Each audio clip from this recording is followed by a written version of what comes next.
The legacy of Amelia Dyer is inseparable from the horrifying uncertainty surrounding the number of children she killed.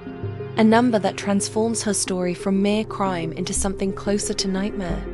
Working across England as a so-called baby farmer, she collected infants unwanted or impossible for their mothers to keep, pocketing payments with the promise of adoption or care. In reality, the arrangement often ended within hours. Investigators could only prove a handful of murders at trial, linked to infants found and traced directly to her.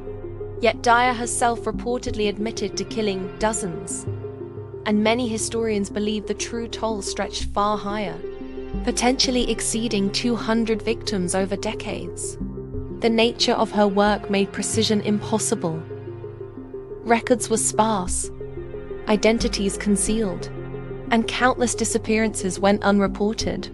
Each letter she answered may have marked another life extinguished, and the grim arithmetic of her career lies in that unknowable total.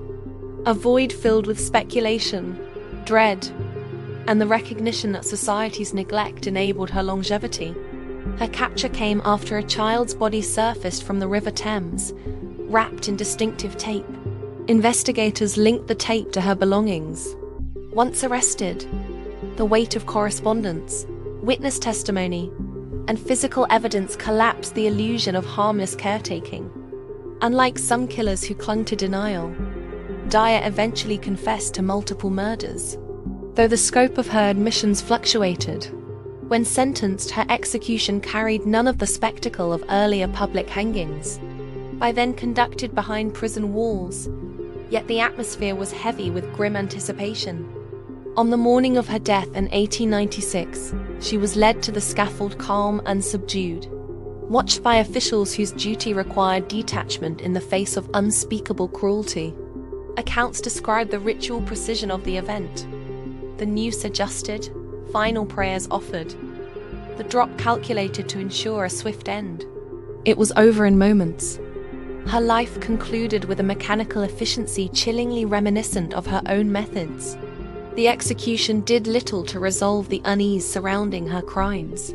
There was no accounting for most victims, no closure for mothers who never knew the truth, and no complete record of how many tiny lives ended in her care. Instead, her story lingers as a shadowed chapter of Victorian history, a reminder that horror can grow quietly in neglected corners, measured not just by the deaths proven in court, but by the silent multitude that can never be counted.